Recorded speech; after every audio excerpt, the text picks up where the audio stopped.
Hej och välkommen till Filmfolkets podcast. Vi som pratar idag är Göran, Johannes, Daniel och Björn. Dagens film är Dracula Dead and Loving It. Det är basically i korthet en parodi på bland annat Bela Lugosi's Dracula från 30 eller någonting. Typ. Vad kan man säga mer om filmen i korthet? ja det är ju den klassiska Dracula-berättelsen som har filmatiserats många gånger om. Och det gör ju att de har mycket material att ta ifrån. Det är ju Bela Lugosi's film, det är Coppola från 92 och många andra såna här som de har återskapat scener ifrån i ett väldigt komiskt ljus. Nej, men jag kände ju, det är ju kul att de driver ju med väldigt många klichéer i filmen, att de pratar lite så här övertydligt och drar ut på vissa effekter när de pratar. Allt från när de kom till den här byn och hon som typ rör den här nere vid, visst är det typ Nere vid Adamsäpplet? ja. Yes. Bara för att det skulle svaja lite när de pratade. Ja, hilarious. Ja, Just när de drar ut på det också. Alltså det liksom håller på alldeles för länge nästan. medvetet så drog de väldigt ut på det för att få en effekt till publiken. Ja. De använder många klyschor i den här filmen. Och gör väldigt narr av originalet. Men med en glimt i ögat och också kärlek till huvudmaterialet skulle jag säga. Ja. Här när det kommer till liksom scensättningen av allting. Till scensättningen så var de väldigt noga med att återskapa många scener och ja, de gör en twist på det när de narrar Dracula och de andra i filmen. Ja. Jag gillar det här med att skuggan har som sitt eget liv. Också en rolig twist på det. Jo, det Som en egen personlighet i skuggan. Samtidigt en del av Dracula, men samtidigt som du säger har sitt egna liv och Ja. sina egna val. I alla fall det för trappan. Det var skuggan som fick ont i ryggen. Ja, den annan som vågade visa att han hade smärta Ja. var i skuggan. Dracula gick ju upp som ingenting hade hänt. samtidigt också att han ville visa att han var liksom lite småpervers. Ja. När de dansar där. Ja, ganska roligt. Sen var det ju liksom kul att de blandade in liksom klassiska scener från till exempel Nosferatu när han skulle liksom vakna och slog sig själv liksom i ljuskronan. Ja. Kontemplerat om man ska flytta kistan eller om man ska flytta kronan. Ja, men visst. Nej, men det är ju många sådana här scener som är väldigt humoristiska. Allt ifrån när de ska ta ihjäl den här var vi sa det Lucy som var den första som de tog ihjäl.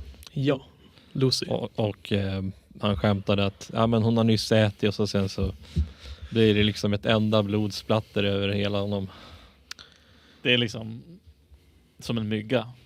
Liksom en mygga som har precis ätit och så smäller det ändå ett stor jävla blodfläck. Ja, det är en lite rolig grej där för att han var inte alls beredd på att det skulle vara så mycket blod. Så liksom hela hans reaktion då han slänger på armarna och blir väldigt frustrerad med hela situationen. Det är liksom på riktigt. Sen kände jag också att det var kul att det var viktigt att Van Helsing skulle gå liksom åt sidan så han skulle inte få något droppe blod alls på Nej, han gick sig. bak och gömde sig bakom en pelare, precis. Ja. Som man senare nämnde, det var inte hans första gång han hade varit med om att sätta en påle. En påle genom ett hjärta, ja. De använder ju också en hel del stereotyper genom filmen. Lite torr brittisk humor genom hela alltet. Där de pekade ut fransmän och några andra nationaliteter Ja. som exempel. Ja, de skojar ju verkligen med hur träig Harker är. Och det är brittiska, de är väldigt fin i kanten liksom. När det kom till så här liksom ja men sex och grejer, då det var nej, det är liksom, det här är för nu blir det för intimt. Ja, Nu tar vi det lugnt här, nu backar vi. kan inte föra sig på det viset. De är ju Nej, för all del brittiska. Nu ska vi vara civiliserade här. Ja, men precis.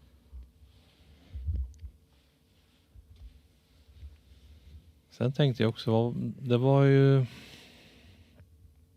Alltså, det var ju som att de svävade fram när de var från början i... När Renfield hade ju kommit till Draculas slott och när han låg och sov. Det var ju som att de svajade fram Ja, just det. mot hans säng. Så jag vet inte om det var någon typ filmning som gjorde så att de drogs fram eller om de gick fram väldigt långsamt för att få fram den effekten. Jag funderar om det var liksom vad den typen av filmningstekniken kallas.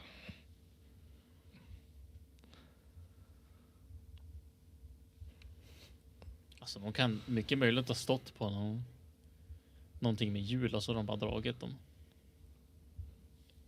Det var jag skulle gissa. Ja, jag gissar ju på något sånt. Det var därför jag försökte tänka till lite. Något väldigt likvärdigt hände ju också under dansen där när Dracula var osynlig på Ja, just det. på spegeln. Hur då kvinnan flög omkring helt ensam. Frågan är ju hur de lyckades få fram det i filmningen. Är det någonting de har redigerat efteråt kanske?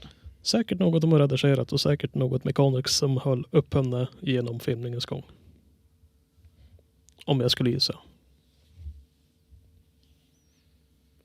Ja, det är nog lite vajerarbete där, helt klart.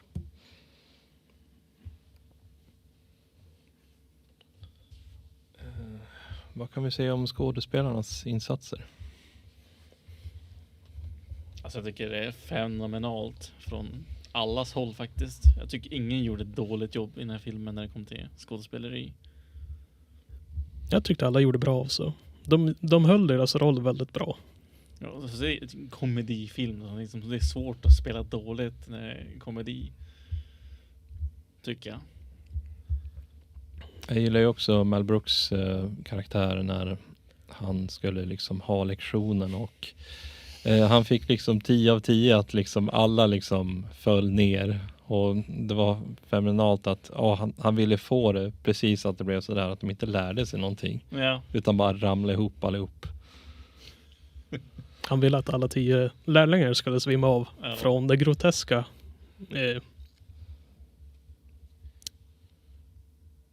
Liksom det är det som målet. Målet är inte där att lära dem. Målet är Nej. att han ska få alla att svimma. Precis. Det blir mindre jobb för han. Sen så gillar jag också Renfield att han skulle dölja att han liksom åt liksom insekter, spindlar och när han satt och hade fika tillsammans med vad var han hette? Med direktören där. Ja, jo, precis. Seward. Jajamän. Mm. Det var ju också fantastiskt underhållande när han liksom hade den där syrsans ben liksom. Han försökte att fly. Usch. Ja, just hela hans maniska skådespel där, Peter McNichol, det är ju att han försöker efterlikna Dwight Fry som har gjort den näst ikoniska Renfield-rollen. Och så Leslie Nielsen, han är ju fantastisk. Jag gillar hans sätt att kunna vara liksom seriös i de här komiska situationerna.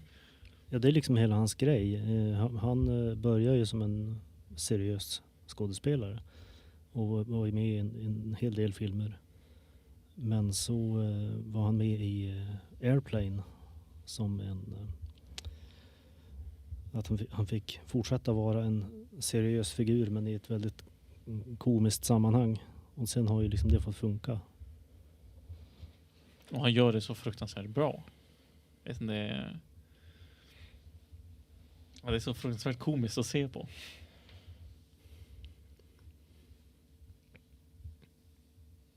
Det är en hel del fysiskt skådespel också med att det är sådana slapstick-scener. De ramlar ner för trappor och allt vad det är. Det är väldigt mycket slapstick-humor, men det är det som gör den här filmen bra, tycker jag. Jag gillar slapstick. Det är en rolig typ av humor. När det görs rätt alltså. Om det är rimligt mycket så kan det verkligen tillföra mycket till en film. Ja. Förmodligen, man tycker förmodligen om det för att man har växt upp med Tom och Jerry och grejer. Det var slapstick all around.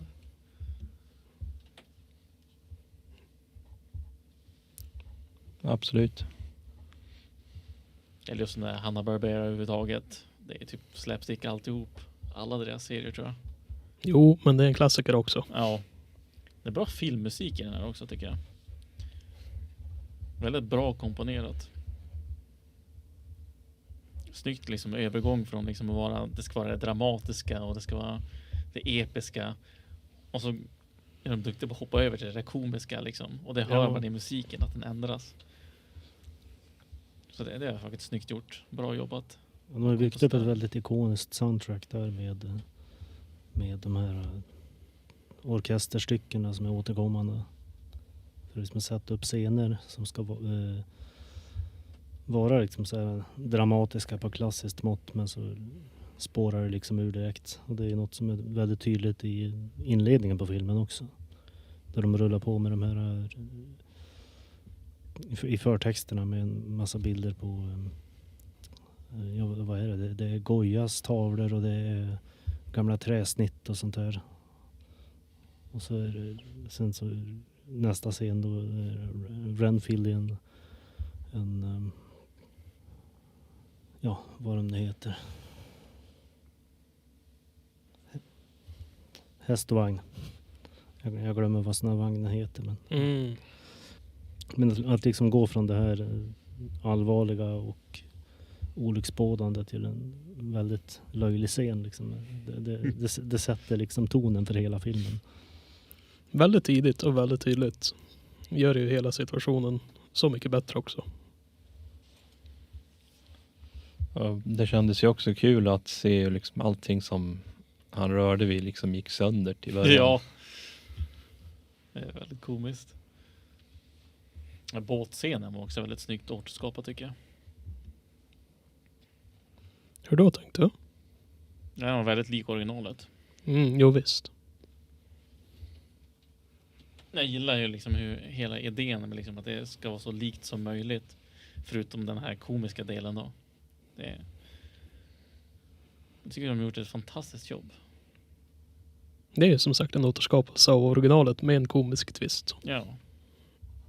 Jag tycker lite roande är att de gör lite löje utöver alla tropes som kommer just till Dracula-filmerna, att de gör Dracula han själv lite klumpig av sig.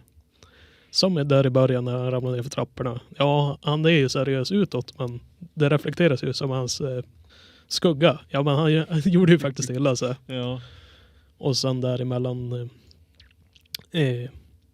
när de höll på med Mina och Maiden där då. Att de gick in i varann och de gick in i garderoben och ja men man ska försöka kontrollera dem liksom. Ja precis. Han har inte full kontroll utan det kan ju vara att han gör några små problem där han gör fel, men han fortsätter ju med det. Han försöker hitta lösningar där han kan, men han är lite löjlig av sig ibland. Vilket är ganska roligt det också. Det är som att han måste vara tydligare för att de ska förstå typ. Ja men precis. För när han kontrollerar dem blir de alldeles för korkade. Yes. Samma sak med servicekvinnan där på, inte balen, på teatern. Ja, just det. Och glöm allt jag sagt till dig. Precis innan hon ska ge meddelandet. Så Ja. lustiga är att hon kommer tillbaka typ om 3 minuter och så säger hon meddelandet. Ja. När hon skulle ha glömt det. Ja, det är helt fantastiskt. De här Mel Brooks-filmerna, de är fruktansvärt kul.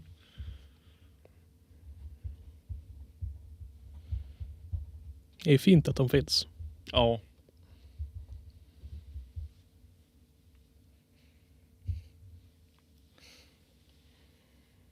Jag har sett Spaceballs så fruktansvärt många gånger. Jag tror det var med en av mina favoritfilmer när jag var yngre.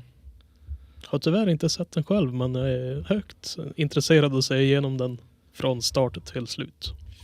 Jag tror att det är Young Frankenstein som jag har sett mest gånger, tror jag. Och Blazing Saddles, det var de som jag hade typ inspelade på VHS-kassett. Men just den här var det faktiskt kul att se. Ja, jag tror jag bara sett den här en gång faktiskt. Det är andra gången jag ser den. Ja, det är ju en gång för min del också. Jag såg den en gång på föreningen. Längre tillbaka. Men det var ju liksom kul när han liksom misslyckades med att försöka förtrolla dem liksom. Och Ja. när han liksom, nej men jag kommer in och släckte och han tog fel person och när han skulle ta den andra och liksom snabbt skulle säga allting igen. Ja, liksom, han Men inte du! Så. Bla, bla, bla, bla. Och sen sprang han iväg. Nej. Och så det är överdrivet med vitlök. Det var inte bara en liten mängd utan det var lite här och där. Över sängen, över tavlorna, över, ja, Och lite största överallt. formen av vitlök också. Hur mycket som helst. Väldigt stora huvuden, ja. På rep hängde lite överallt. Och så Renfield som inte kan göra ett simpelt jobb. Ja, men precis. Så jag för mig, var inte han lite så i originalet också? Bara det att de gjorde det liksom lite mer överdrivet än vanligt.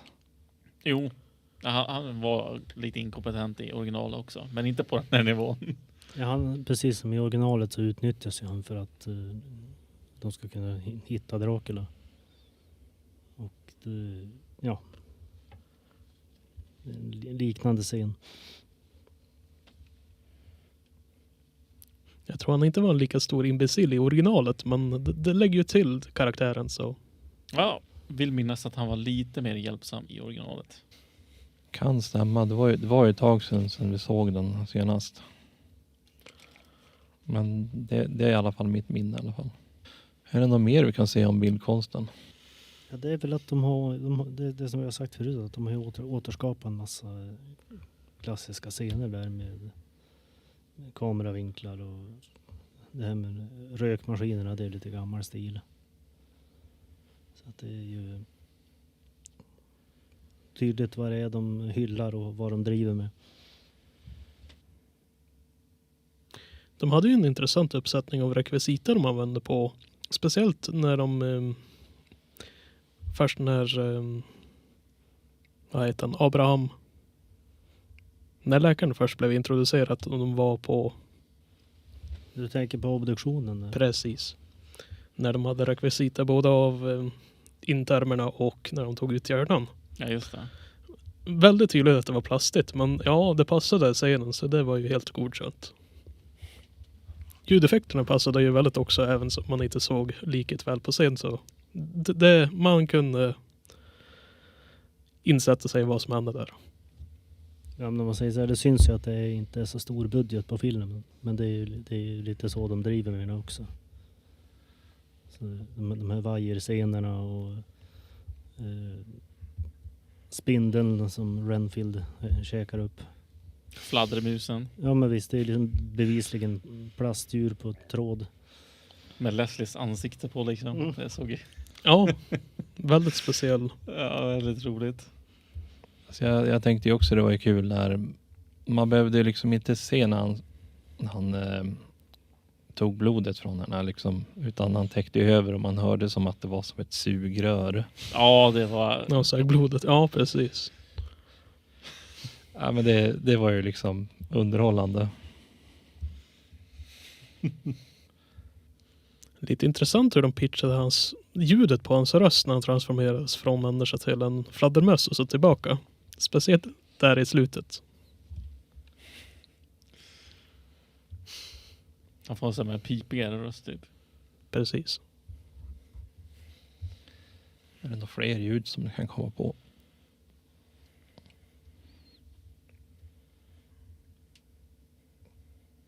Det var någonting jag tänkte på där i kryptan när de ska slå en Paul i Lucy, så är det ju att Mel Brooks mikrofon tycks inte riktigt fånga upp han riktigt. Det märks hur han vänder huvudet när han tar sina repliker, att det är ljudet når inte riktigt fram när han har huvudet i höger. Det la jag inte märke till faktiskt. Inte jag heller, för den delen. Jag måste nästan gå tillbaka och kolla på den scenen. Så det är ju frågan om det är någonting som de skulle kunna ha gjort annorlunda på den punkten. Eller om det var bara liksom ett rent misstag som de hade gjort när de spelade in det. Kan ha varit liksom att de inte hittar något optimerat ställe att hera på oss, för att de vill ju inte att mikrofonen ska synas i bild. Så kan det ha varit något sånt. Så att man inte kunde ställa den på något annat sätt. Ja, det kan ju också stämma. Det var bara en gissning från min sida. Ja. Då är ju frågan om det finns någonting mer som kunde ha gjorts annorlunda och övriga tankar.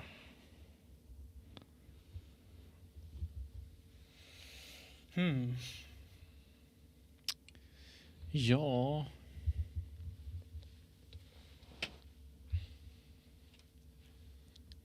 Jag vet inte riktigt vad de hade kunnat gjort annorlunda.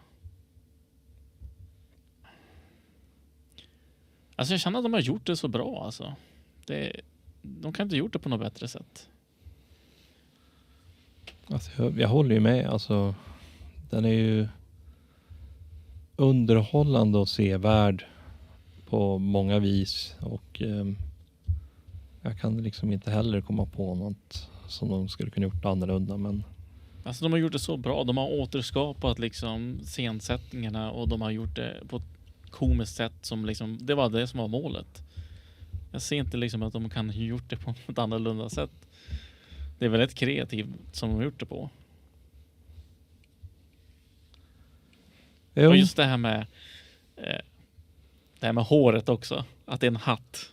Den där fula frisyren. Ja, där driver de ju med det här håret som Dracula har i Coppolas film. Ja, och det är så fruktansvärt komiskt liksom. Första gången han tar av sig det här håret. Sen att han kallade en hatt också. Ja, precis. Att han kallar det en hatt. Och du kan inte ta min kappa, men du kan ta min hatt. Fick jag bara ett stirrande tillbaka Ja, från folk bara kvinnan. stirrar på. Ja, Ja, det tycker jag det var riktigt bra gjort så. Nej, jag kan verkligen inte se hur man kan göra på ett annat sätt. ja, det var väl bara det där med mikrofonen då liksom om. Men det är ju det var väl kanske så de gjorde det, eller det är väl bara en gissning. Kan det ha varit något så att de kanske kom på det för sent liksom, så att de inte kunde ändra på det. Så. De har liksom, kolla bara till höger när du pratar eller någonting. Eller vänster. Jo, precis.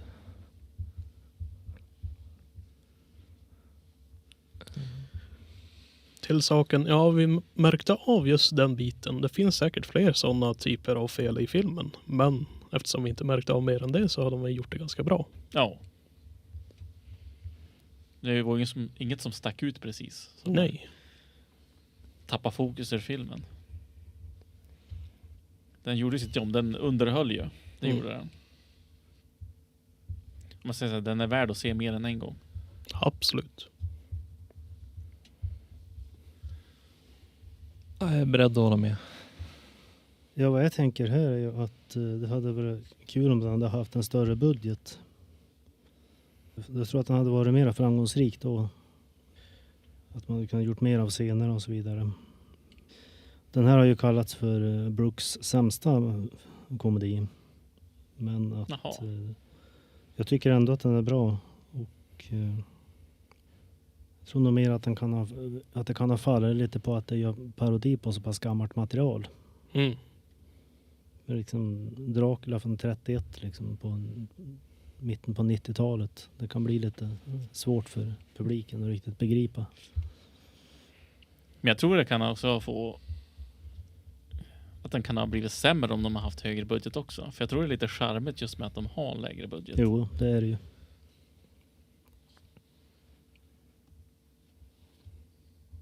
Talangen finns ju definitivt där. Ja men precis. Mm. De har ju talang. Alla som är med och jobbar på det. Så det är ju fruktansvärt bra kvalitet för att vara liksom låg budget. Inte för att jag tror att det är så superlåg budget heller. Men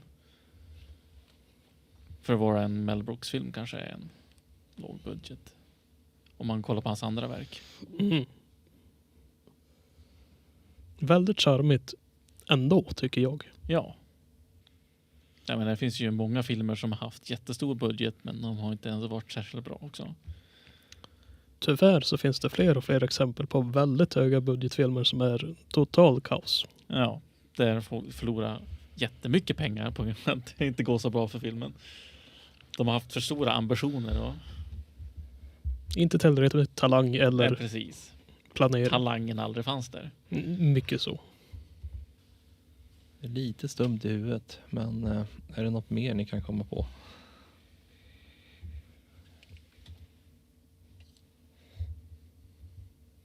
Förutom att jag vill se mer Mel Brooks-filmer nu.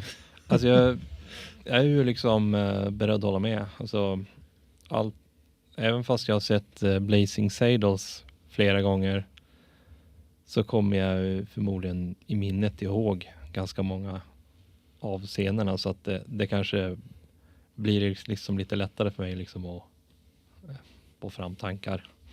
Och det är också en riktigt bra film. För jag minns, den hade vi också. Vi hade den på VHS och Spaceballs. Så de två filmerna känner jag igen mest av Mel Brooks. Ja, det var ju den och för min del Young Frankenstein som jag minns att jag kommer ihåg för skojs skull att jag hade liksom vissa av de här replikerna liksom inspelat på ett kassettband som jag satt och lyssnade på om och om igen. Jag känner... Och så Det våras och världshistorien också. Ja. Den minns jag vi spelade in. Hade spelat in på någon VHS. Jag känner att jag har gått miste om dessa filmer. Jag vet att de existerat, men jag har aldrig riktigt sett dem. I varje fall inte från start till slut. Så jag tycker det är väldigt intressant att se igenom några av deras andra filmer. Ja, då har vi möjligheterna här då. Kunna ta dem bit för bit. Ja, men visst. Så det är ju en av de filmerna som man skulle kunna ha som eventuella idéer och liksom fortsätta på ett par Mel Brooks. Precis. Alltså när det kommer till brittisk humorfilmer är Mel Brooks och så John Cleese. Det var riktigt bra skådespelare. Ja, men visst. Tar brittisk humor när Ja. man väl har kommit upp i åldern så är det ganska njutbart i sig. Ja. Absolut. Allt ifrån The Holy Grail och Med Monty Python-grejerna. Ja, men det är ju klassiker. Och så alla de här brittiska serierna han är med i också. ja, absolut. Jag ser, har vi några fler eventuella idéer till nästa gång? Jag skulle vilja köra varannan. Så vi tar en Mel Brooks-film, sen tar vi en annan film, så går vi tillbaka till Mel Brooks nästa. Det är ju antingen det eller att vi ser kanske 1, 2 eller 3. Kanske 2 blir lagom och sen något annat så det blir lite variation. Det kan vi bestämma liksom lite eftersom. Ja, men visst. Nej, men vi ser en till Mel Brooks nästa gång då. Och så ser vi om vi vill fortsätta liksom en tredje. Och... Jo, precis. Ja, men Då är ju frågan om jag skulle kunna önska er hej och adjö för den här gången. Ja, tack för mig. Ja. Hej då. Hej då.